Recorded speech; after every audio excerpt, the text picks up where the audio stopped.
ନା ଆଇସ୍କ୍ରିମ୍ରେ ଖରାଦିନର ମଜା ହିଁ ନାହିଁ ଆଉ ସେଇଟା ଗୋଟେ ଅଲଗା ପ୍ରକାରର ହେବାର ଅଛି ଯେଉଁଟାକି ହେଲ୍ଦି ୱେରେ ଆମେ ବନେଇବା। ଚାଲନ୍ତୁ ଭିଡ଼ିଓଟି ଷ୍ଟାର୍ଟ କରିବା। ନମସ୍କାର ଦର୍ଶକ ବନ୍ଧୁ, ମୋ ଚ୍ୟାନେଲକୁ ଅନେକ ଅନେକ ସ୍ୱାଗତ। ପ୍ରଥମେ ମୁଁ ନେଇଛି ମଖାନା ଆଉ ତାକୁ ଟିକେ ଗରମ କ୍ଷୀରରେ କିଛି ସମୟ ରଖିଛି ଆଉ ସେଥିରେ ଆଲମଣ୍ଡ ଆଉ କାଜୁ ତାକୁ ମିଶାଇକି ମିନିମମ୍ ଅଧଘଣ୍ଟା ତାକୁ ରଖିଦେଇଛି।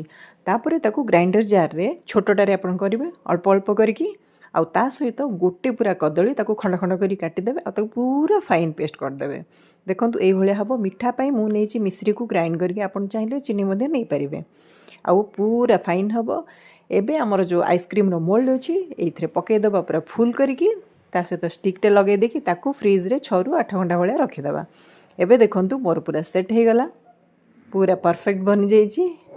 ଆଉ ତାକୁ ଦେଖିକି ମୋତେ ବି ଖୁସି ଲାଗୁଛି ଆଉ ଇଚ୍ଛା ହେଉଛି ଖାଇବା ପାଇଁ, କଣ୍ଟ୍ରୋଲ ହିଁ ବାହାରେ। ତାକୁ ଆପଣ ଯଦି ବେଶୀ ସମୟ ବାହାରେ ରଖିବେନି, କାରଣ ଗରମ ଦିନ ହେଲାଣି ତ ସେଇଟା ମେଲ୍ଟ ହେଇଯିବ। ତାକୁ କ'ଣ କରିବେ ନା ଛୋଟ ଛୋଟ ଯେଉଁ ଆଇସ୍ କ୍ୟୁବ୍ ଅଛି ତା ଉପରେ ରଖିଦେବେ ତାକି ଟିକେ ସମୟ ରହିବ। ଯଦି ଆପଣ ଚାହିଁବେ ତାକୁ ଚକୋଲେଟ୍ରେ ମଧ୍ୟ ଡିପ୍ କରିକି ଖାଇପାରିବେ।